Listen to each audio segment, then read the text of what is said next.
Bom, meu nome é Lígia Cardieri, moro aqui em Curitiba, mas vou contar primeiro de onde eu vim. Eu nasci em Bauru, cidade do interior de São Paulo, família de classe média. Meus dois pais eram funcionários públicos, o pai era médico e minha mãe era escriturária numa coletoria, que se chamava antigamente. Sou uma de 4 filhos, a terceira mulher e depois mais um homem. E frequentei escola pública toda a vida, morava muito perto da escola e, embora com dificuldades de relacionamento, pai, mãe, essas coisas, acho que é uma família dentro do normal, nada de muito especial não. Mas o que acontecia é que, não sei porquê, já na escola eu me interessava pelas coisas, por organizar coisas. E então, quando surgiu a ideia de fazer grêmio na escola, ali pelo 4º ano do ginásio, como se dizia, eu estava já disposta, interessada, né? E sempre fui muito ativa, né? Gostava da escola também, gostava de fazer coisas em grupo e tal. O primeiro grupo, assim, que eu posso dizer que comecei a despertar para as questões sociais foi o grupo da Juventude Católica, né? Então, a minha família tinha... O meu pai não ia à igreja, nunca. A minha mãe ia de vez em quando. A gente era obrigada a ir quando era criança e não entendia muito as contradições assim, da família que manda as crianças para a igreja, mas não vai, né? E briga, prega, mas não faz. Essas contradições. E eu acho que essa é a marca assim, da minha infância, de família mesmo. E tinha um lugar também muito especial na minha infância, que era o lugar onde meu pai tinha nascido, uma fazenda de imigrantes italianos, era uma estação de trem, na verdade, chamada Paranhos, e está viva ainda para mim na memória, e a gente ia de trem, e eu adorava ir para lá com meu pai, cada 3, 4 meses ele ia, porque sobrinhas e outros parentes, vários primos, ainda moravam no que tinha restado dessas casas do começo do século mesmo, onde a família italiana veio, foi colônia de café, e naquele momento estava a transferência vamos dizer ali pelos anos 50 e poucos, o café dando lugar para a cana, mas o pai ainda ia lá e eu gostava muito de ir lá. Por que falar dessa fazenda? Porque origens do lado Cardieri, da família Cardieri do meu pai, e a prima, uma das primas dele, que eram todos criados ali como irmãos, a gente chamava essa prima de tia, essa tia Léo, todas as férias vinham os filhos dela também, e ela, por óbvio, vinha com as criançadas e mais outros primos passar as férias lá. E foi lá que eu tive contato, então, com quem era a turma mais estranha da família. Era a tia casada com um comunista. Então, aí de pequena ainda, eu fico sabendo que dentro da família tinha uma história. E essa é a história de Joaquim Câmara Ferreira, que se casa quando estava preso. Enfim, uma história muito incrível, muito bonita e muito dolorosa também, que é a história do casamento da minha tia Leonora, com Câmara Ferreira, nos anos 40, ele preso na Ilha Grande, e desse casamento eles tiveram essas 2 crianças e a gente brincava, enfim, passava as férias juntos nessa fazenda. E acontece que o resto da família era muito carola. Muitas irmãs dela eram, inclusive, vamos dizer, na hora que teve o golpe de 64, minha irmã fazia serviço social numa cidade vizinha, em Lins, ela já era da Juventude Universitária Católica, da JUC. Eu era muito menor, mas 13, 14 anos, 15, por aí, o pai, e ela já participava de grupos. O pai chamava isso da igrejinha. Lá vai a turma para a reunião das igrejinhas. Olha o que vocês estão fazendo.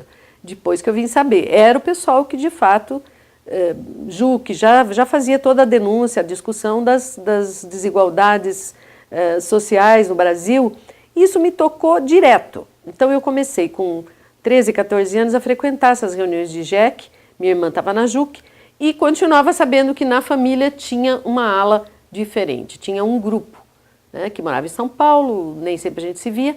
Por outro lado, meu pai era um homem dedicadíssimo ao trabalho, super íntegro, super de casa, caseiro. A gente tinha muitas coisas em comum de estudo, ele sempre me estimulou muito e tal, mas era super conservador politicamente. Era um homem que assinava seleções e que, na dúvida, os Estados Unidos sempre estão certos, né? Então, assim, medo, não gostava de igreja, pelo lado dele não era pelo lado carola, mas o meu pai era um cara profundamente pró-americano. Então isso já, a gente via algumas discussões entre minha irmã e ele, quando ela falava alguns debates que ela assistia na faculdade, lá de serviço social, ele já ficava bravo, eles brigavam, houve gritaria e tal. Bom, aí tem um pequeno corte na minha vida, porque eu era muito animada para viajar e novidadeira e quis fazer um intercâmbio. Recebemos estudantes dos Estados Unidos em Bauru, fiquei amiga de vários e tal, e quis participar, e fui. Então, em 64, eu que era de JEC, em 63, toda ligada nos problemas brasileiros, apesar disso, vou para um intercâmbio e eu vou ficar 1 ano nos Estados Unidos, entre 63 e 64. Mas, então, o que aconteceu? Aconteceu que eu continuei, mesmo lá, discutindo os problemas do Brasil e da América Latina. Tive oportunidade na escola que eu fiz nos Estados Unidos de ver como eles enxergavam o Brasil, como eles enxergavam a América Latina. E polemizava o tempo inteiro com eles. Com as coisas pouco que eu já sabia dos nossos problemas do Brasil, eu continuei polemizando. E fui estudar a América Latina lá. Nunca tinha tido o livro de história americana, embora com a visão americana. Lá é que eu fui ter chance de estudar um pouco de sociologia e tal. E eu que achava que ia ser professora de inglês, quando voltei dos Estados Unidos... Não, eu fazia o clássico. Você fazia era naquela época o 2º grau tinha clássico, científico e escola normal, né? E eu achava que eu tinha facilidade para línguas e tal. Quando eu fiz esse ano nos Estados Unidos, eu percebia como era complicado entender o mundo. Tive uma professora de sociologia lá maravilhosa e falei... E ao mesmo tempo eu estava vivendo na carne o que era ser estrangeiro, ser olhada como a diferente, como é lá? Vocês têm índio na rua? Perguntavam coisas muito idiotas, né? Que toda criança de outro país, tudo bem. Mas eu falava, nossa, mas o que é isso, né? Por que nós assistimos tudo, a gente sabe tudo como é que os jovens americanos brincam, jogam bola, vão para o baile, namoram, tudo, e eles não sabiam nada da gente. Isso realmente me deixou pasma.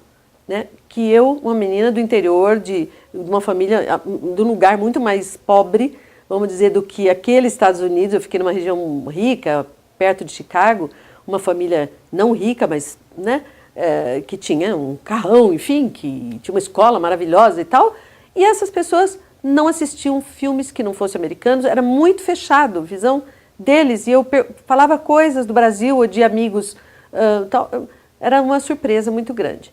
Mas o pai dessa família, ele tinha uma característica, apesar de americano, ele era ateu, ele era de origem escocesa e ele tinha um encantamento com alguma coisa na vida militar dele, dos 18 anos. Ele tinha sido piloto, navegador de avião de guerra e tinha feito base no Brasil.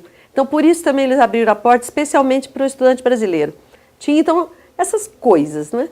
Bom, saio de lá, volto para o Brasil, tinha acontecido o golpe. Quando eu chego, naquele tempo não tinha internet, hein, gente? Então não tinha nada dessas coisas.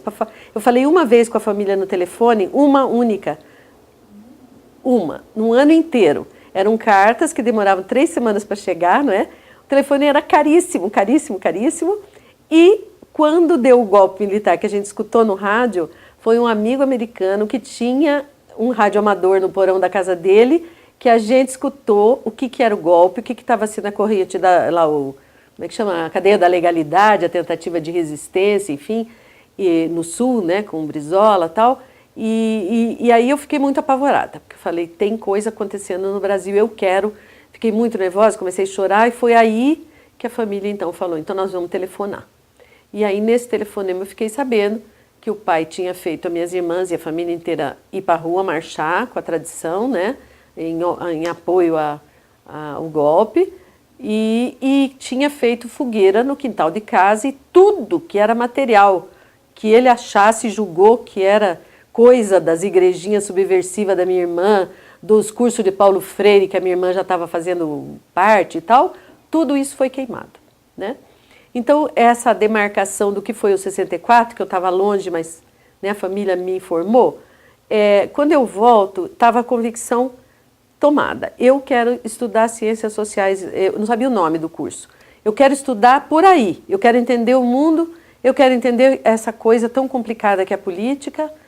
E, por óbvio, isso foi um choque. Meu pai de jeito nenhum aceitava, mas você estuda línguas e tal, enfim. Voltei e descobri que existia curso de ciências sociais, e aí foi a hora de eu começar, né, batalhar para... Enfim, eu tinha que validar meu diploma de 2º grau no Brasil, fiz isso, estudei sozinha, não voltei mais para o colegial, já estava com o diploma, e prestei vestibular, então, em São Paulo e em Rio Claro. Era faculdade pública, minha família não tinha e nem pretendia gastar, não tinha como. Toda a vida a gente tinha estudado em escola pública. E falou, você vai para onde você entrar em escola pública, é isso, né? Então, foi assim, eu acabei indo para São Paulo fazer vestibular, porque aquele lado Cardieri da família tinha um pensionato na Jaguaribe, perto da Rua Maria Antônia, e foi nesse pensionato que eu fui morar. Fui fazer o vestibular lá, e aí eu fui aprovada, surpreendentemente, uma das últimas das 30 vagas, mas eu fui estudar na USP. Então foi assim, um uau, porque alguém que sai do interior, com uma escola mais ou menos, né, do interior, embora tendo estado nos Estados Unidos, que foi uma escola bem puxada que eu fiquei, e fui aprender a fazer resenha de livro, falar na frente da sala, essas coisas eram muito exigidas na escola americana, coisa que a nossa não. Isso com certeza me ajudou, exame oral, né, e me ajudou a tirar nota em inglês, né? Então tudo isso me botou dentro da USP, mas com uma cabeça de menina do interior muito assustada ainda, né, de estar em São Paulo, dividindo o quarto com 5, 6 mulheres, numa pensão pequenininha, né, cheia de regras, não era religiosa, mas era, embora o tio, né, que estava ali. E nessa pensão, a minha referência, fim de semana, era... A gente tinha algum tempo. Eu começo a frequentar mais de perto. Então, a família de Léo Cardieri, com as minhas primas, e a família, então, portanto, de Joaquim Câmara Ferreira. Essa filha de Joaquim Câmara Ferreira, que é a minha prima Denise, que eu vou falar dela mais para frente, é mais ou menos da minha idade, um ano e pouco mais nova, e um irmão dela um pouquinho mais velho. E tinha um sobradinho, que eles moravam na Vila Madalena, e ao chegar em São Paulo, muitos fins de semana, seja festa, cinema, ou ia almoçar na casa da tia, era lá. Tinha uma outra vó também que eu ia, mas essa casa começa a ser a casa da minha referência política, né? É aí que está e cresce, porque ela, a Denise, tinha ido com um grupo universitário, embora ela não fosse universitária ainda, mas pela formação de casa e tudo, ela se engaja na primeira operação de educação de adultos, que a gente chama, chamada Operação Ubatuba. E é muito interessante, semana retrasada ela me escreveu, você lembra disso, daquilo, não sei o quê? Porque ela tinha 16 anos, e é um grupo enorme, de uns 40 universitários, que acamparam em várias praias de Ubatuba com apoio do governo do estado, não sabemos se era a polícia militar do estado, provável, porque as barracas eram um tipo de campanha, um militar ou de exército, e o apoio da ação católica, e vão fazer a alfabetização dos caiçaras, usando o método Paulo Freire. Tudo isso não era dito com todas essas letras, mas o prefeito acolhe porque vamos, né, alfabetização, papapá. E, na verdade, o grupo que se forma aí vai ser, durante muitos anos, o grupo da minha escolha. Não tive um partido político que, na verdade, o grupo foi esse. O grupo foi o MOVE, né? Movimento de Educação. Dentro desse MOVE, a gente tem uma coisa muito bonita, porque vários quadros né, que vão depois, e já naquele tempo já estavam militando, e que eu nem sabia o nome dessas coisas todas, mas, enfim, de AP, de POLOP, da JUC, variados, né? O Partido Comunista, o PCdoB, de várias faculdades da USP ou de fora da USP se encontram ali dizendo eu quero ter uma ação prática, né? A gente acha que o golpe, veja, tinha acontecido o golpe em 64, nós estamos falando agora de 65. Então eu entro na faculdade em janeiro, no curso de Ciências Sociais na Maria Antônia, na filosofia ali, já, claro, o Grêmio e tudo mais, o que se lia, todo tipo de discussão. Lembro perfeitamente de discussão, Hermano Alves, jornalista, vindo falar, o debate que teve numa Assembleia Estudantil sobre a invasão da Tchecoslováquia. Quer dizer, várias coisas, a sala do Grêmio foi também um lugar de muita formação, além das questões teóricas que a gente via em sala de aula. Mas o que é o grupo afetivo e político, aonde, de verdade, eu me formo, vamos dizer assim, como alguém que se torna uma militante de toda a vida, né? Esse grupo chamado MOVE tem coisas escritas sobre ele, mas acho que ainda não se escreveu tudo, porque ele inspirado na metodologia do ler o mundo pelo lado do oprimido, ele vai dizer, tem uma ferramenta, tem um jeito de chegar nas pessoas, e esse jeito é também escutando, é também conhecendo a sua realidade, e vendo o que dá para fazer, aonde estão as alavancas, né, para a gente sair dessa situação que se nega, que não se quer viver. Então, esse grupo, eu começo então a fazer o curso para participar, num grupo de umas 60 pessoas, ali na Avenida de Higienópolis, em São Paulo, no fundo da Ação Católica, Padre Coraza e outros. E eles então tinham essa sala de aula, e era, na verdade, um curso de realidade brasileira. Nesse curso desfilaram muitos, né? Lembro, olha, Paulo Singe foi lá, discutiu muito o texto de Celso Furtado. Então, a grande leitura de realidade brasileira pelos vários debates, porque ali tinha militante das várias correntes, além de nós, os que não eram, né, os café com leite, vamos dizer assim, que estavam ali. Esse grupo é o grupo que estava se preparando para uma nova operação de alfabetização, de educação de adultos. A gente nunca falou alfabetização, né? Educação de adultos. E esse grupo vai se preparar para ir para o Vale do Ribeira, e a gente fica, então, tendo aulas de setembro, outubro, novembro e dezembro. Um grupo de pesquisa vocabular vai na frente, faz a leitura do que são os objetos e tal. Eu não sei se é o caso, provavelmente não, mas dizer como é. Você aprende a partir das palavras que o pessoal mais usa, por exemplo, a foicezinha que cortava a banana, você chama de penado. Então essa foi a primeira palavra que a gente chamava de palavra geradora. Você projeta um slide e você senta com os agricultores, com os cortadores analfabetos de banana e fala, o que nós estamos vendo? Nós estamos vendo, e o que é isso? E a partir daí você discute relação de trabalho, instrumento de trabalho, quantas horas trabalha, por quê? Por que será que alguns trabalham, outros só comem banana, outros ficam ricos com banana, enfim. A partir de uma leitura de uma problemática de trabalho, a partir do instrumento de trabalho, depois a gente vai olhar a palavra penado. Primeiro era a imagem penado e depois a palavra. Depois disso você vai discutir a família do Papepi, do Naneni, e assim a gente passou 2 meses, 40 jovens, não é? Em tendas de campanha, em umas casinhas improvisadas, com reuniões praticamente diárias, lavando louça, cozinhando, tudo, uma vida realmente muito coletiva. Obviamente muitos casais e namoros surgiram desses tempos, inclusive o meu, né, o meu namoro e o meu casamento, a partir desse grupo, dessa vida em comum, 2 meses, e às 5 da tarde cada um ia para a sua comunidade com os trabalhadores que tinham voltado do Bananal para fazer então a discussão e tal. E depois ainda jantávamos lá pelas 11 da noite e no dia seguinte a avaliação, como foi, como não foi, que dificuldades tivemos. Enfim, é uma pedagogia, é mergulhar numa realidade. No meio disso tinha banho de rio, tinha conhecer planta, viver lá e fazer também uma leitura política do município, porque de vez em quando tinha umas notícias de que o pessoal tinha gente dizendo que tinha um grupo de subversivo na cidade, aí o prefeito nos defendia e dizia que não era subversivo, que eram educadores, enfim. ali a gente já foi sentindo, anos né, 60, que a gente era os estranhos ali, mas, enfim, a gente era, de fato, uma brigada muito diferente, né? Vocês sentiram, nesse momento, vocês despertaram da polícia política alguma atenção com esse Não, porque a gente estava em barraca de polícia militar. O prefeito tinha nos chamado. É muito estranho esse tempo entre 64 e 68, continuaram acontecendo coisas que depois de 68 elas são impensáveis, não é?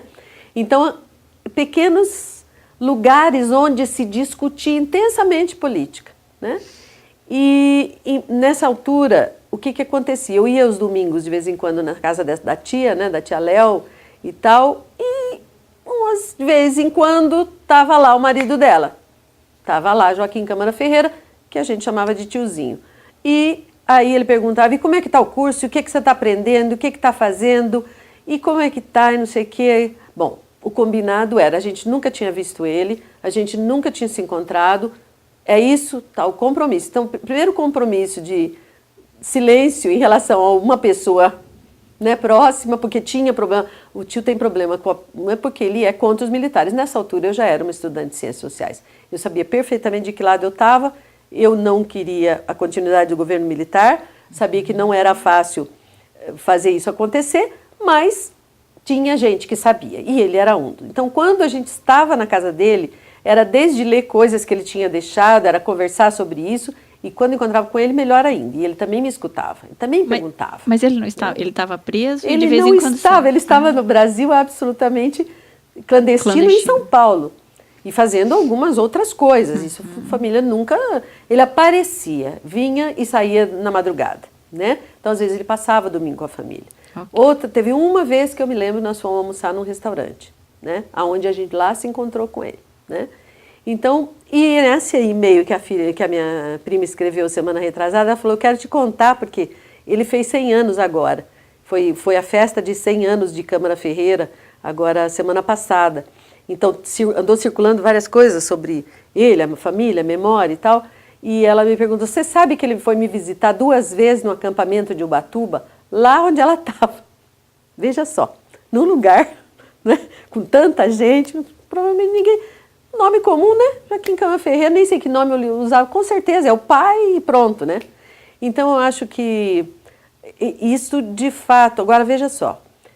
Quando eu chego para morar, 1 ano depois, mais ou menos, que eu estava vivendo neste pensionato, nessa pensão, vamos dizer, na Jaguaribe, desse tio, que era casado, que ele era irmão da mulher do Zinho, do Câmara, ele era, então, cunhado do Câmara, um dia ele fala, Lígia, eu sei que você conheceu o marido da Léo. Eu falei, claro que sim, mas ele deve estar fora do país agora, né? Porque parece que as coisas agora estão ficando mais complicadas, tal. Isso era início de 66, talvez.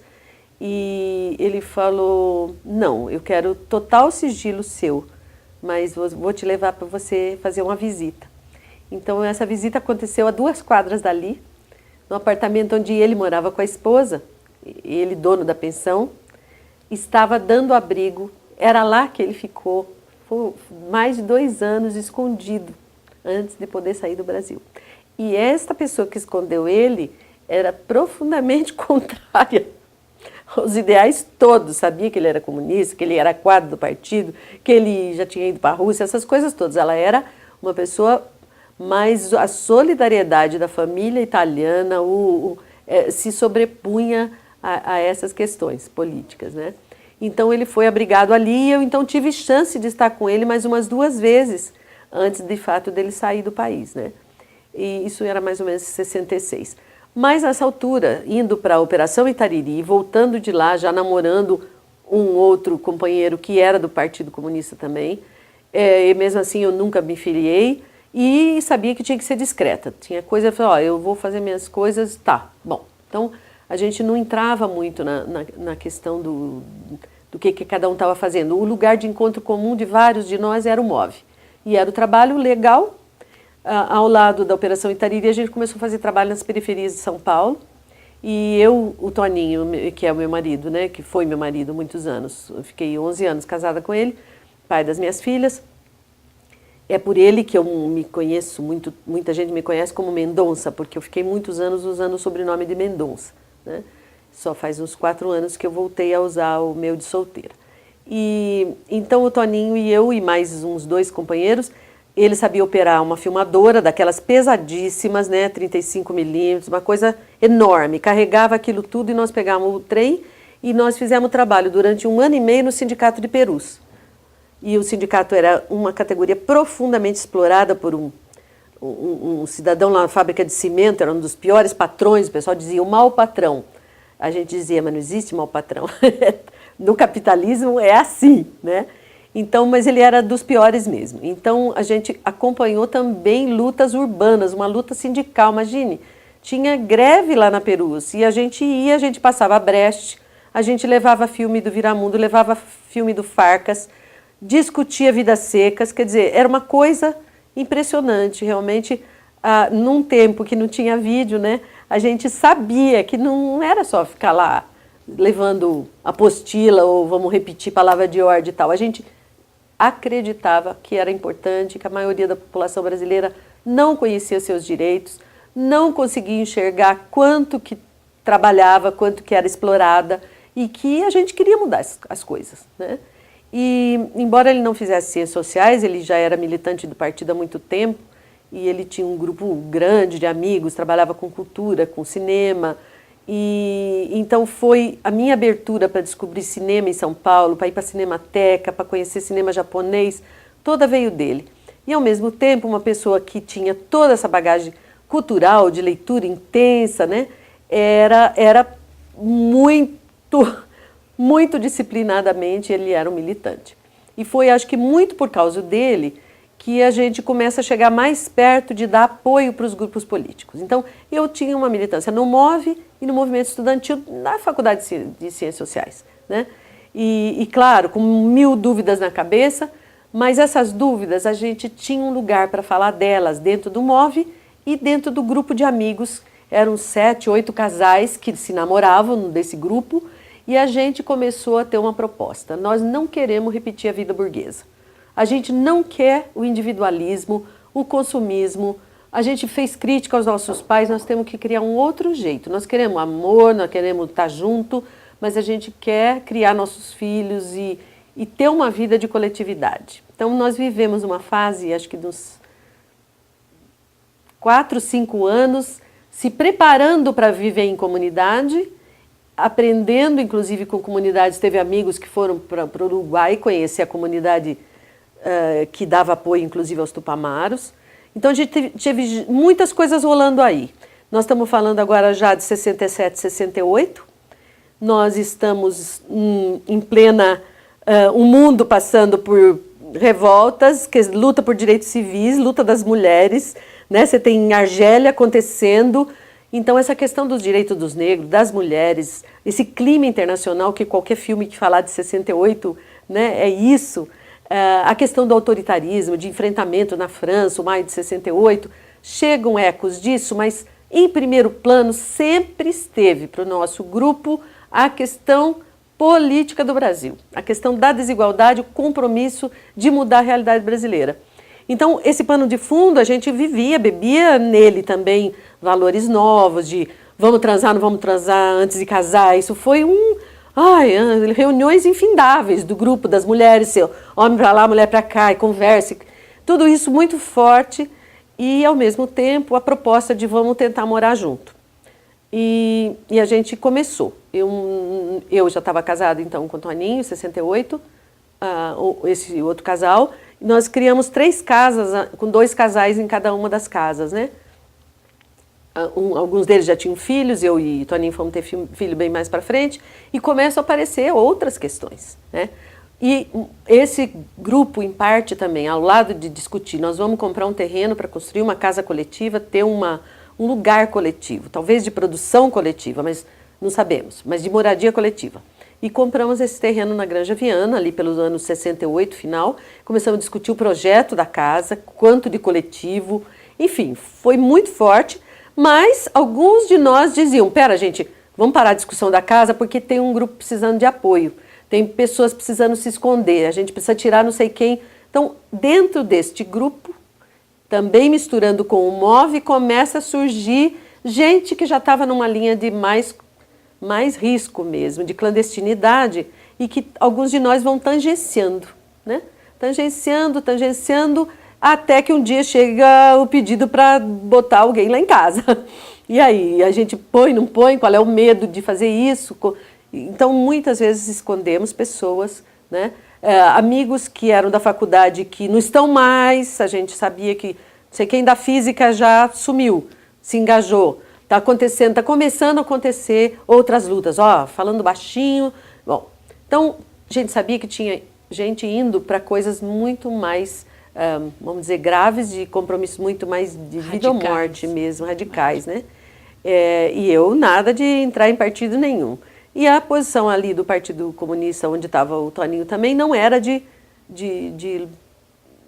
confrontar, era de luta de base, de educação de base, de fazer passeata e tal. Mas até então, vocês despertaram a atenção da polícia política? Ou não, este grupo da vida em comunidade, cada um que fazia, só depois que nós fomos saber em cada um o que cada um estava metido, porque cada vez que você esconde alguém, como de fato ficou lá em casa, a gente não conta para esse grupo tão íntimo. A gente guarda segredo. E assim como nós tínhamos, então, algumas coisas que a gente começa a fazer em segredo, dentro do grupo também eles começam a fazer suas escolhas. Alguns casos, algumas pequenas reuniões era assim, gente, estão precisando muito de dinheiro, tá? Fazia coleta coletiva, fazia, assim, apoio. Mas nesse grupo, que era o grupo que é o grupo da comunidade, vamos dizer assim, de fato, ele como um grupo não fez a escolha. Toda a discussão era, vamos morar juntos, os valores, os filhos, a política geral. A ação concreta ainda era educação de adultos, MOVE e tal. Só que aí alguns de nós já estavam. Eu começo a ir para a rua, em passeata, vários de nós, e correndo risco, tal. Livro que você toma cuidado para andar com ele na rua, você começa a esconder. Então, a gente vai nesse pequeno grupo e no grupo do MOVE fazendo a leitura de que algumas pessoas tinham ido já embora, uns estão tentando ir, acho que deve ter, fulano foi para Cuba, parece que foi, o outro não sei quem. Nessa altura, o que estava acontecendo com esse pedacinho da família, então, de Câmara Ferreira? A prima tinha se casado, dentro com um rapaz desse nosso grupo, e um belo dia ela chega para nós e pergunta, escuta, a gente está precisando de guardar uma mala. É muito necessário guardar esta mala. E tem que ser num lugar seguro. Eu falei, eu não queria, mas eu vou perguntar o que tem dentro. E ela falou assim, é fuzil. Eu falei, não, eu acho que eu não estou preparada para isso. Ela falou, eles estão procurando outros lugares, mas o grupo de São Paulo está precisando dar apoio ao Lamarca. Então, veja só, a gente que não era nem de carteirinha, né? A gente vem pedir coisas do tipo, né? Além de dormir fulano, ou ficar escondendo, ou dar comida, ou dar dinheiro, de repente era guardar alguma coisa e era arma. Então, eu tive muito medo disso. E não quis. Mas aí a gente soube que estava muito, muito perto de nós, gente que estava indo para a luta armada e tinha sido a fuga do quartel de Quitaúna, do grupo da Lamarca. Não era o grupo ligado ao Câmara, era o grupo com quem o Câmara já estava, era a dissidência de São Paulo, o grupo também que o Zé Dirceu e outros participavam. Este grupo é o grupo comandado por Marighella, o Câmara Ferreira era o braço direito de Marighella, e eles decidem, em 67, acho que é dezembro de 67, tem a OLAS, uma organização latino-americana em Cuba, eles voltam, Marighella e Câmara e todo mundo, decidido a romper com o Partido Comunista. Então é esse rompimento que, claro, eu só vou saber, lendo depois, é que eu encaixei as coisas. Nesse momento, Câmara e Marighella tomam a decisão. E o grupo todo, a ala toda, grande parte do Partido Comunista, vem com eles. E ao vir com eles, eles começam a fazer declaração de luta armada, também em São Paulo, os assaltos a banco e outras coisas. E um belo dia chega, eu já estou casada, com um apartamentinho na Rua Major Diogo, dando aula de noite, já formada, tentando garantir-se sem mesada de mãe e pai, porque agora com vocês, está casada, se formou, se virem. Então, me chega um convite, um pedido, através da minha prima, filha do Câmara, de que o pai precisava de fazer uma reunião. então que ele precisava de uma casa de gente né, não suspeita, que precisava fazer uma reunião com pessoas e se a gente cederia. Nós tínhamos profundo respeito pelas escolhas dele, não acompanhávamos, não éramos engajados no grupo, que vai ser a LN futuramente, né? Nunca fomos, então, da LN, mas o peso tudo do que se passou depois é por causa de ter sido, embora uma casa de gente que fazia luta como tantos outros, né? Mas num nível de legalidade, ou quase, né? Mas não fizemos essa escolha né? De ir para a luta armada nem nada, mas a gente fez ali a escolha, sim, de apoiar o que ele estivesse precisando naquele momento. E naquele momento ele pediu a nossa casa para fazer reunião. Como o meu marido era também engajado, era militante do partido, sabia quem ele era, já tinha estado com ele umas 2 vezes, em família, tomando um vinho e tal.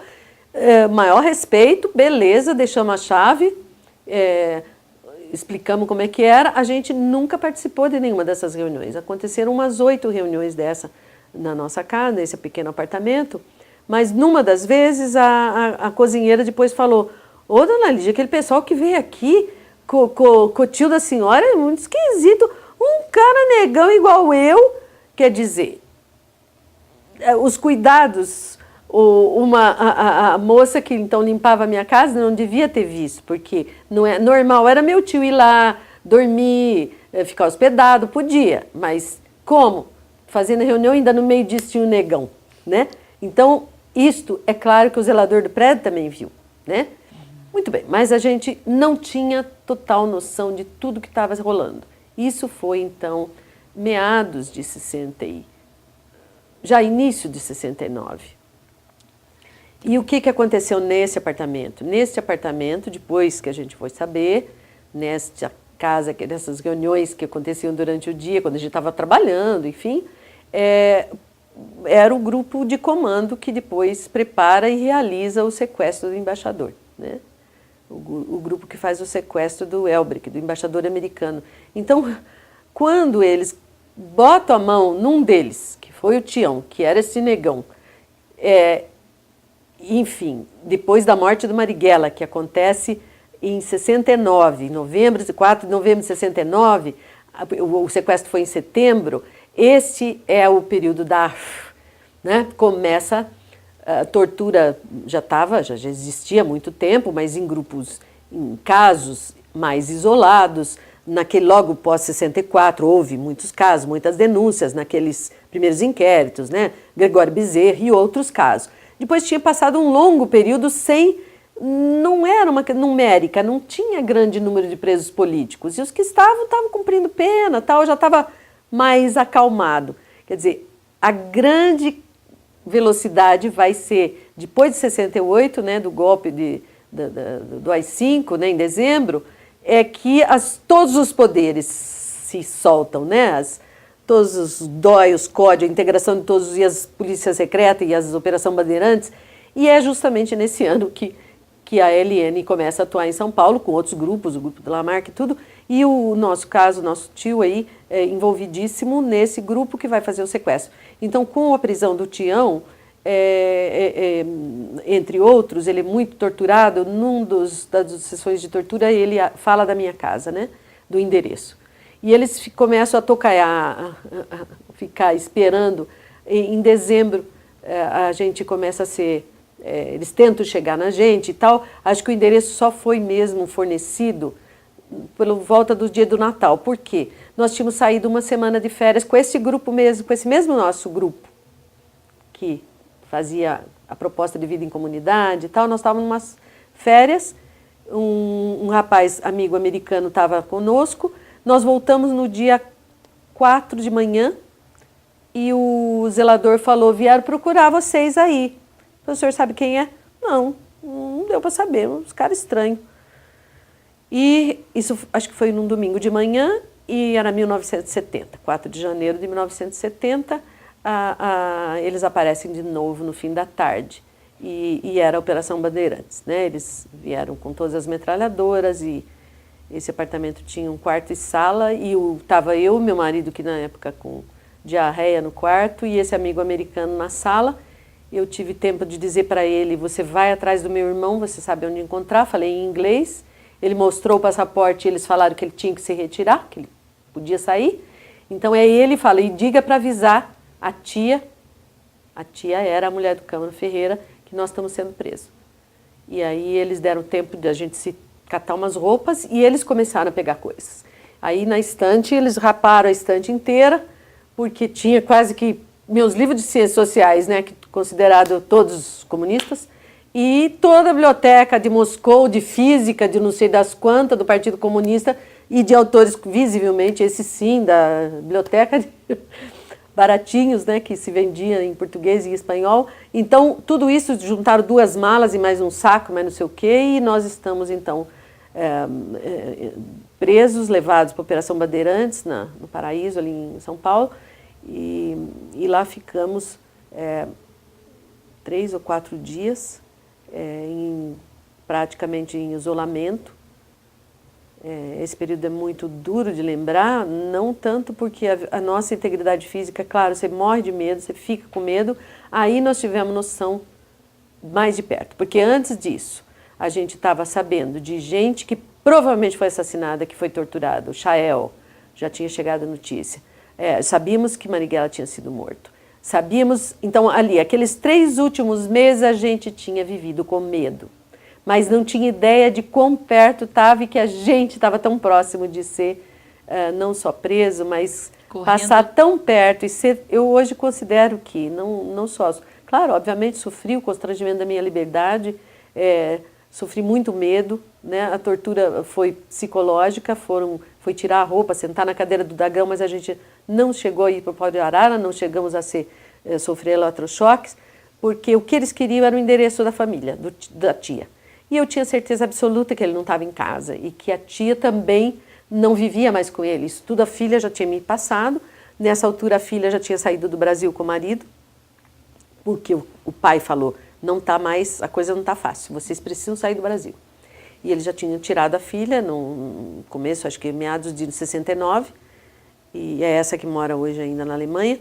E a tia, então eles queriam esse endereço e eu fui com eles, primeiro para a casa de Vila Madalena, eu já sabia que eles não moravam mais lá. Aí a vizinha passou o endereço novo, de onde morava a tia, que eu também sabia que onde era. Fomos, eles foram de metralhadora, tudo, e acharam uma velha senhora com seu filho, estudante. Eu não tenho nada a ver com ele mais, eu sou divorciada dele, não sei notícia, não sei nada dele. E a senhora nos acompanha, foi ela e foi meu primo, procuraram tudo, reviraram a casa, uma casa absolutamente, né, normal, comum, e não tinha absolutamente nada, nem livro, nem folheto, nem panfleto, nada daquilo que a gente tinha tudo nas nossas casas antes, né? E ela ficou 2 ou 3 horas, ela e o filho prestaram depoimento e foram liberados. Assim que eles tiveram certeza de que então chegaram em quem tinha, eles nos mandaram embora para o DOPS, né? Então eu e meu marido fomos levados para o DOPS depois de 3 dias. Só que esses 3 dias na Operação Bandeirantes, você não esquece nunca, porque a noite inteira é grito, né? Você escuta o grito e você escuta o choro depois, o choro de quem ainda não foi, choro de quem acha que já perdeu alguém lá dentro. E eles faziam questão de mostrar que aquilo era um lugar que você podia sair de lá só morta mesmo, né? No nosso caso, a gente saiu conduzida de Camburão para o DOPS. No DOPS a gente ficou 3 semanas. Nesse DOPS a gente teve possibilidade, a minha mãe conseguiu fazer a primeira visita. Ela veio do interior, profundamente chocada, mas ao mesmo tempo tô brava e tudo, mas vou atrás de advogado, roupa está aqui, não sei o que está ali, e é isso. A gente viu as famílias.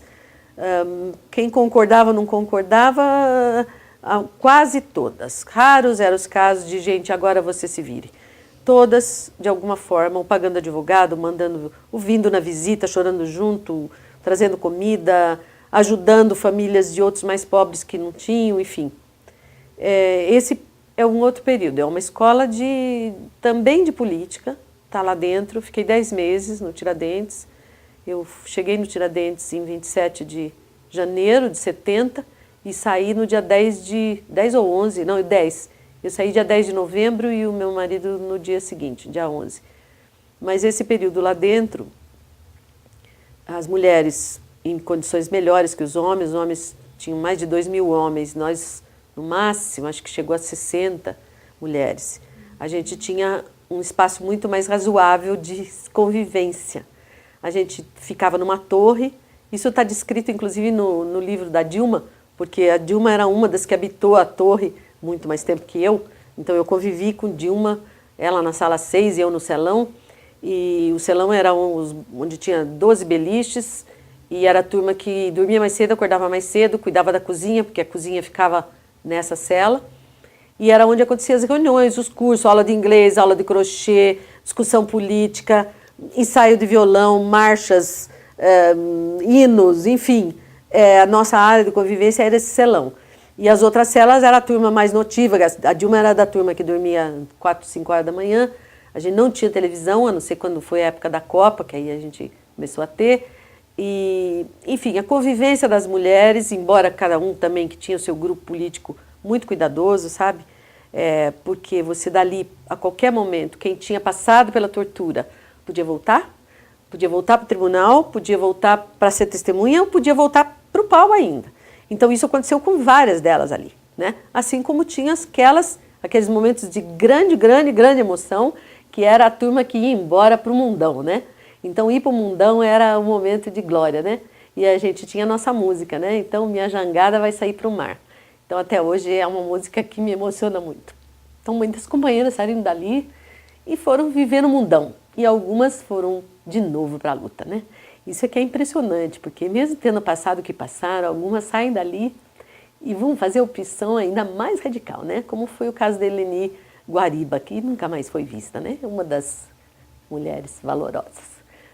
E outros saem dali direto para o aeroporto, em Libertas, né? Na troca pelo embaixador.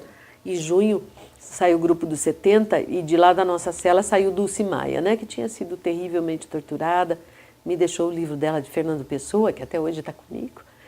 Então, são muitas coisas que aconteceram ali dentro. E ao lado do lado das mulheres, a gente tinha o privilégio, por ser casada com alguém que está preso, a gente passava e tinha visita com os homens.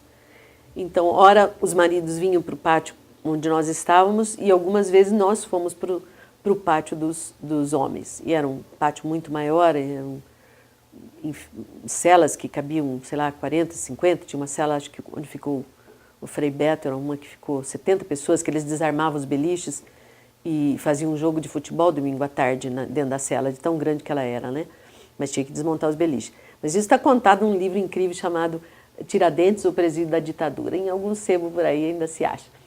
E essa história do Tiradentes, então, é também uma escola, porque ali você discute greve de fome ou não greve de fome. Como você reage em relação à ameaça disso ou daquilo. Então, ao mesmo tempo, para mim também ficou muito claro o seguinte, que essas pessoas grandes, heróicas, profundamente dedicadas, né, também eram frágeis demais perante uma repressão que a cada dia nos punha mais gente lá dentro. E alguns de nós, com muito medo de sair e falar, eu não quero deixar de acreditar no que eu acredito, mas eu não tenho coragem de correr esse risco de novo. Eu estou separada das minhas crianças, as crianças vinham, era a hora mais dolorosa, quem tinha filho eu não tinha, mas era terrível, porque as crianças grudavam nas mães. Nós tivemos uma mãe que foi lá dentro e foi com o seu bebê, ficou 3 meses conosco. Na hora que esse Ernesto Piquititico foi embora, era um choréu só, né? Quer dizer, não era lugar para estar nem mãe, nem criança vindo, mas enfim, foi o possível. Eu acho que assim, muitos estavam tão mergulhados na clandestinidade que não tinham condição de avaliar que a luta estava perdida. Ela foi importante, cada um dos que morreram, cada um dos que lutou, eu não julgo ninguém. Eu aprecio e valorizo e honro cada um deles que escolheu. Porque ninguém fez, pode ter sido feito no romantismo, pode ter sido feito sem a visão completa, mas foram pessoas que colocaram coisas coletivas acima do seu bem-estar. Não foi por riqueza, não foi por Óbvio que tinha vaidade, óbvio que tinha orgulho de pertencer. Claro, toda a dimensão que é de você estar num grupo, achar... Alguns dizem que isso é quase uma religião, sei lá. Eu, o tempo inteiro, mesmo nos momentos de dúvidas, nunca tive dúvida de que a direção era certa. E é até hoje para mim. Esse país não vivia uma ditadura. Se a gente escolheu, muitos escolheram caminhos que deram em morte, foi uma escolha que não deu certo, mas com certeza eu acho que a maior parte de todos que fizeram, eu inclusive, fizeram conscientemente, sabendo que corriam riscos, né? Então, eu acho que isso é a seriedade dessas escolhas que deve nos fazer respeitar. Mas a saída de lá nos coloca algumas coisas. Quando eu saio, eu continuei querendo muito fazer a mudança do mundo. E meu marido, na época, fala, eu acho que eu não quero mais militar desse jeito. Eu vi muita imaturidade e no caminho da luta armada não vai dar em nada e eu acho que não tem como ficar mergulhando nisso. Se você quer continuar, eu falei, vou continuar o trabalho de educação de adultos e vou prosseguir. Ele falou, você tem todo o meu apoio, mas eu não vou, eu vou estudar mais, eu vou cuidar de casa, se a gente tiver, você tem todo o meu apoio. E eu acho que essa foi um pouco a divisão de trabalho que nós acabamos fazendo. O grupo se desmancha, aquele grupo que ia ter a vida em comunidade, porque ficou muito perigoso. Alguns de nós tinham estado presos, outros venderam um pedaço do terreno, outros estavam perseguidos e foragidos porque também se envolveram dando apoio a Yara e Alverberg, ou sei lá mais quem for. Enfim, vários de nós. Todos continuavam muito sabendo que somos pessoas que viveram um tempo, fizeram escolhas, mas aí cada um, né, se dispersou. E, bom, eu fui fazer trabalho, continuei ligada a um trabalho de base de educação de adultos, todo o ano de saí da prisão no final de 70, continuei morando em São Paulo até início de 76. Nunca deixei de fazer trabalho de caráter político, nunca, nunca.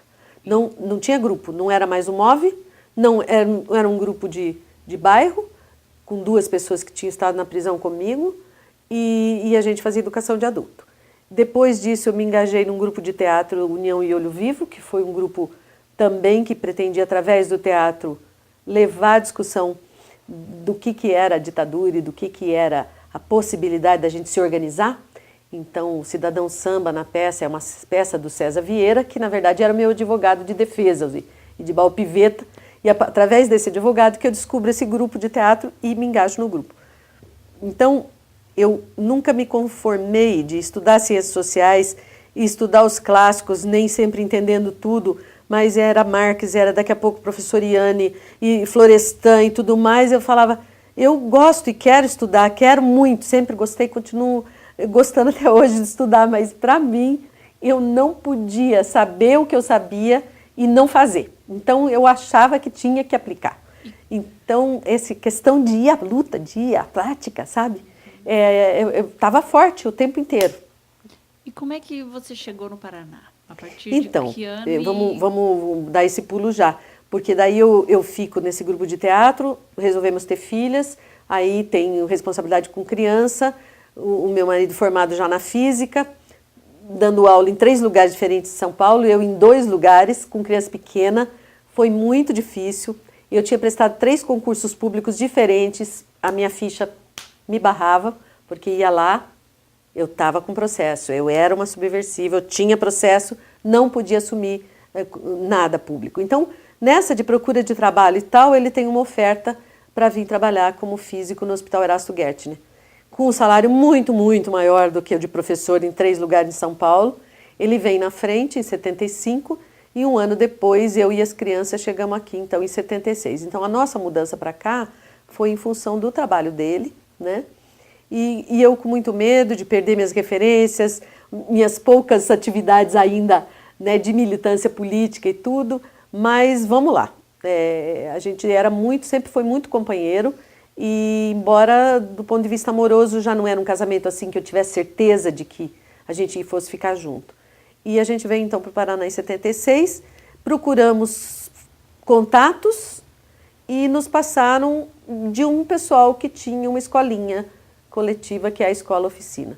Então é na Escola Oficina que a gente vai levar nossas crianças e é na Escola Oficina que a gente vai fazer contato com a parte do povo de esquerda de Curitiba, não é? Então, o pessoal do Edésio Passos, Zélia, a Carmen Regina Ribeiro, Cláudio Ribeiro, vários outros que, né, agora não vem ao caso mencionar, mas alguns de nós, eles eram já um grupo forte ligado, Valmor Marcelino, como chamou o outro professor que também teve preso depois. O fato é que esse grupo tinha criado a escola fazia uns 3, 4 anos, acho que em 73, para ser um lugar de botar os filhos, de fato, era uma escola para criança mesmo, era um jardim de infância, né, a Escola Oficina. Solidária, tudo era feito junto pelos pais, a direção era dos pais, uma escola pequenininha. Nós ficamos muito faceiros de encontrar em Curitiba, que a gente sabia que ninguém falava nada de nada, ninguém sabia do passado de ninguém, mas nós sabíamos que era um pessoal que ia na mesma direção, né? Que não era de gente de marchar, nem de ficar rezando com as crianças, então nós vamos ter uma criançada crescendo com mais liberdade, onde os pais fazem trabalho manual, consertam as coisas e tal. Depois que eu fui saber que o grupo... Você fala isso, eu ia perguntar, você fala que eles eram tinha havido já o rompimento. Só fui saber depois que tinha havido um cisma político, como de tantos partidos, tinha havido um rompimento do grupo do Valmor com o grupo do Edésio Passos, vamos dizer assim, e que o grupo do Valmor vai e cria uma outra escola chamada OCA. Então, o grupo da OCA vai deslanchar num monte de coisa, mesma linha pedagógica, muito similar, mas com as diferenças políticas que eu nunca tinha entendido a que vinham. Mas é neste grupo, então, eu reencontro o grupo pequeno e o grupo de falar a mesma língua. A OCA ou Oficina? Não, no grupo Oficina. Sempre fiquei no Oficina. Você sabia que a Zélia e o Edésio, eles eram da AP? Não. Eu não sabia nada, ninguém contou o passado, até assim, tudo isso que nós estamos falando hoje não se falava. E aí, através do grupo dali, eu falo, eu sou socióloga, estou querendo trabalhar, não quero ficar sem trabalho e tal. Me arrumo um trabalho, janeiro de 77 eu começo a trabalhar no IPARDES, como socióloga. Primeira vez, minha carteira de socióloga, porque eu dava aula, fazia pesquisa, mas tudo, né, bicos, trabalhei na Editora Abril, aquela coisa, depois que você é presa, naqueles anos, eu fazia o que precisasse, revisar texto, reviso, dou aula particular, dou aula de inglês, o que precisasse. Faço revisão de livros, fiz tradução de alguns livros para Abril, enfim. Quando eu chego aqui, então, eu vou ter carteira assinada no órgão de planejamento do Estado, como era a CLT, era uma fundação, não era emprego público, não teve ficha, não teve nada, lá eu entro, e então, criança na escola, grupo de conversa, grupo político assim, de política educacional, sim, política geral, um grupo antiditadura, beleza, paraíso, e paraíso, né? Aí o IPARDES é um lugar de trabalhar também com um grupo que discute coisas, mas ali eu já senti umas coisas, porque eu vim de São Paulo, eu lia Jornal Movimento às claras, eu comprava e lia. E lá eu vi gente me olhando, tipo, eu não tinha ideia de que coisas que a gente podia fazer na rua em São Paulo, de conversa que você podia fazer aqui, era muito maior o nível de repressão e o nível de fiscalização em Curitiba. Eu não tinha feito a leitura desta realidade onde eu estava. E ali dentro do IPARDES, a gente começa a ter um trabalho técnico muito interessante, fizemos muitas coisas, mas já sabendo que lá dentro também tinha um pessoal mais... olhava torto quando você... o Jornal Mulherio, o Jornal Movimento. E uma das meninas que vendia o jornal tinha a listinha de quem comprava, quem assinava, e passava lá, nos vendia. Bom, tudo isso eu fui saber depois. Meus telefonemas dentro do IPARDES passaram a ser gravados. O que eu comprava, o que eu lia. O dia que eu fui numa rodoviária buscar um berço, devolver o berço do meu neném que já tinha crescido, fui devolver, eu despachei um berço, isso foi documentado. O dia que eu fui... Enfim, tinha várias coisas do que eu tinha feito ao longo desse tempo que estavam todas documentadas pelo Serviço de DOPS e Polícia Federal aqui no Paraná. E por que isso? Porque tinha saído uma lista dos 100 e tantos comunistas no governo, na disputa entre Geisel e General Frota da linha dura, grupo do Geisel.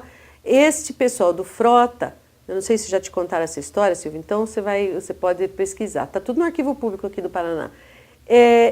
Desses 100 e tantos comunistas em órgãos públicos, tinha uma lista com os nomes que estavam dentro do IPARDES. O meu nome não estava nessa lista. Eu cheguei depois que eles fizeram a lista. E essa lista tinha o Milton Pereira, tinha a Candinha, tinha o Vita, que era da informática, e tinha Carme Regino Ribeiro, e tinha, enfim, vários nomes. E esses nomes decidem que eles têm que ser botados na rua. Como era CLT, veio ordem do Palácio, tudo em meio em surdina, e dá-se o aviso prévio, e as pessoas foram saindo. Nesse momento, eu estava coordenando um grupo dentro do IPARDES, e a minha amiga, Verônica Toledo, socióloga também, a outra socióloga, Eliana Graça, mano, nós não podemos ficar assim, papapá, o que nós vamos fazer? Bom, a gente resolveu que tinha que fazer um manifesto, que a gente tinha que denunciar isso. Essas demissões desse jeito, justamente daqueles nominhos que estavam na lista do Silvio Frota. Mas nós não tínhamos um grupo articulado no Paraná, nós não éramos de um partido. Nós tínhamos uma ligação com algumas pessoas da oficina, mesmo assim.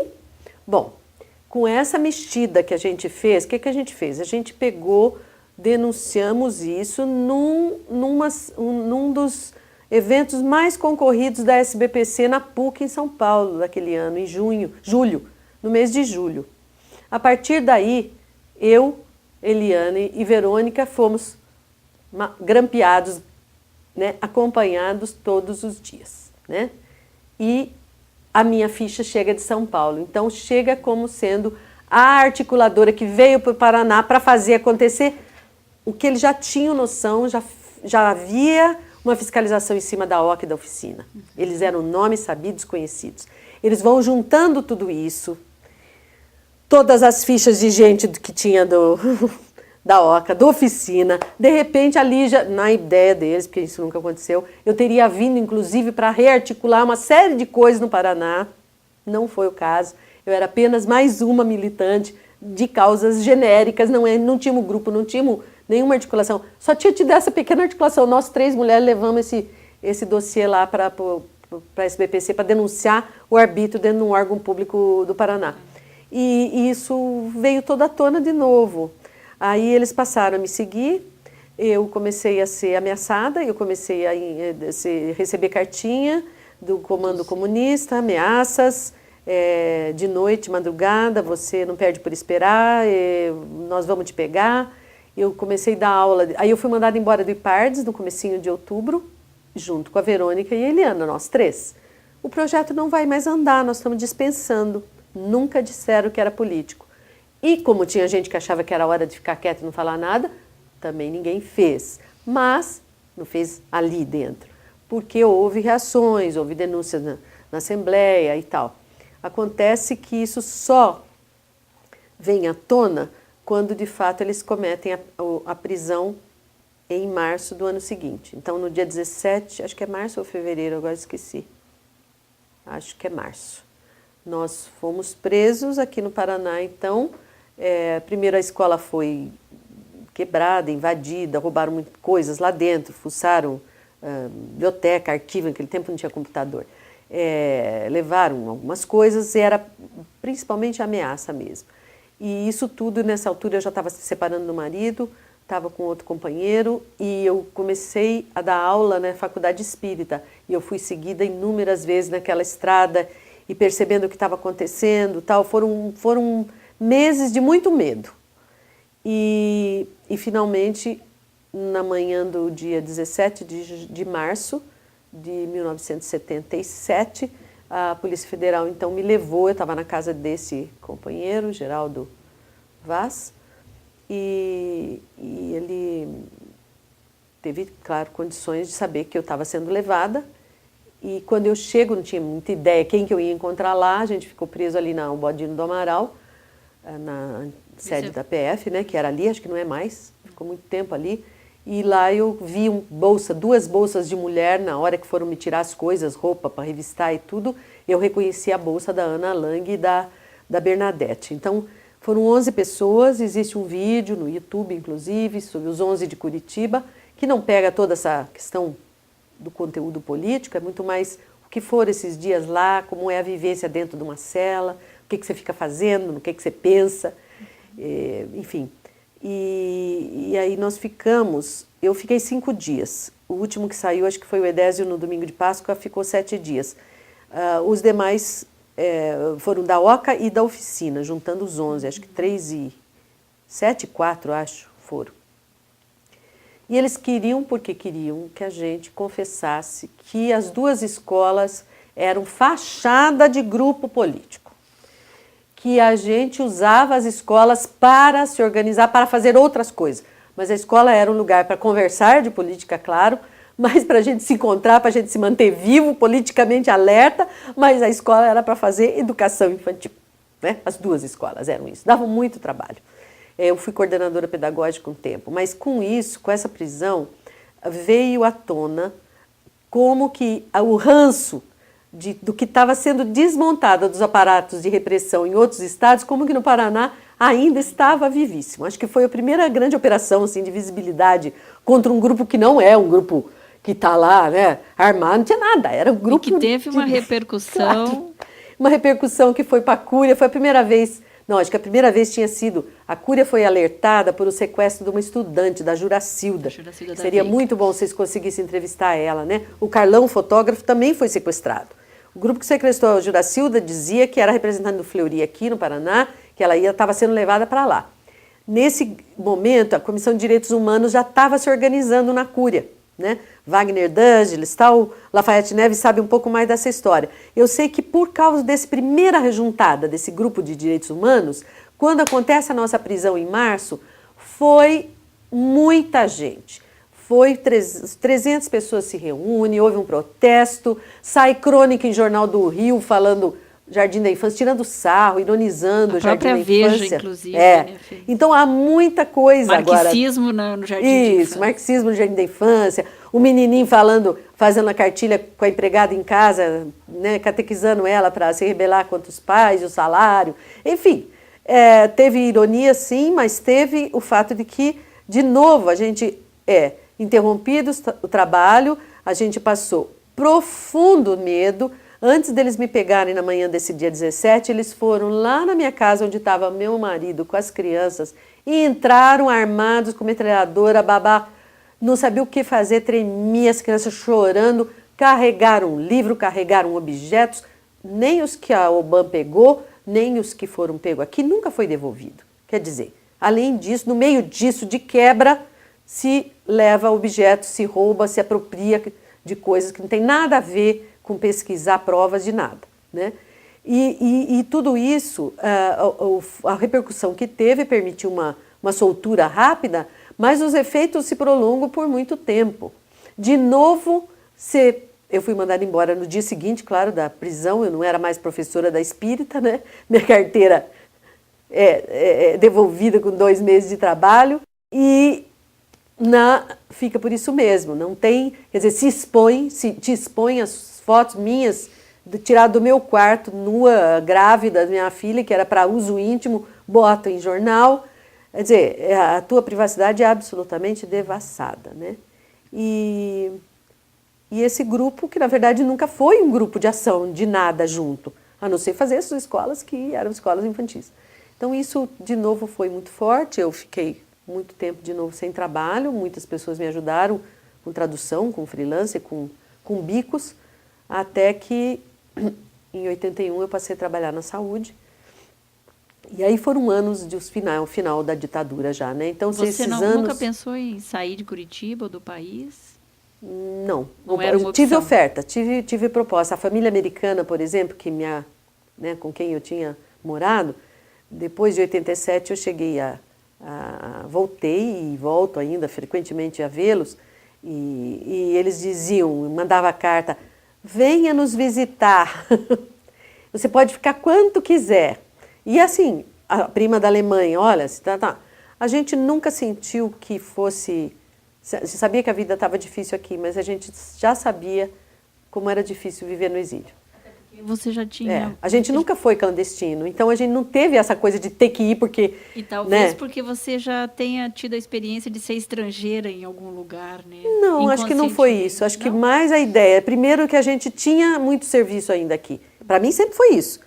Tem muito o que fazer nesse Brasil, eu não quero viver em outro lugar. E eu acho que esse compromisso com continuar atuando no que pode fazer esse Brasil melhorar. Entendeu? Okay. Em 87 você... Não, então voltando agora, o que foi aí, na geleia, quando começa a história de lutas políticas aqui em Curitiba, logo que eu saio da prisão, aqui da outra prisão, já tem um grupo que começa a atuar nos movimentos de bairro em Curitiba. Então eu começo, já com esse outro companheiro com quem eu estava, com quem eu fiquei 10 anos, a gente começa a fazer trabalho de bairro, ligado ao escritório do Edésio e tal. E neste grupo, onde também tinha o grupo do PMDB, o grupo do Requião, que não era MDB ainda, era um grupo que fazia trabalho de bairro. Esse grupo de trabalho de bairro vai para Nossa Senhora das Graças, vai para Vila Oficinas, aí começa a minha militância ligada à questão das mulheres, que vai marcar a minha vida, vamos dizer, de militância política. Ela vai, daí para frente, ter 3 inflexões. Uma delas é essa, da questão da desigualdade das mulheres, né? Então, daí para frente, eu vou mergulhar mesmo, tentar entender, aprofundar, começar a ler no feminismo, junto com o socialismo, o feminismo, como é que é isso junto. A segunda vertente, que também é coletiva, e aí vou lá na minha infância, é a saúde pública, é a saúde coletiva, né? Que até hoje é a minha praia profissional. E sempre foi nesse sentido de fazer no público, ou como funcionária, ou como nos dois, um pé em cada canoa, uma política pública que fosse essa alavanca em tempos de paz, em tempos de democracia, vamos dizer assim, ainda que tão estreita, lugares onde você incide sobre questões coletivas. Então, a área de gênero, né, de desigualdade das mulheres e a questão da saúde, no sentido de saúde, você pode discutir tudo. Você discute água, comida, salário, todas as coisas. E também, né, a mercadoria que se vende como se fosse saúde, na verdade é só grandes lucros e muito pouca saúde, né, nos balcões de farmácia e tudo mais. Mas, enfim, tudo isso vai casar o guarda-chuva maior de saúde, da questão da mulher, ou de tudo que eu já vinha fazendo a vida inteira, quando... surge a discussão, para que partido? A gente tem que escolher um partido, porque agora, para poder participar na política, tem que partido.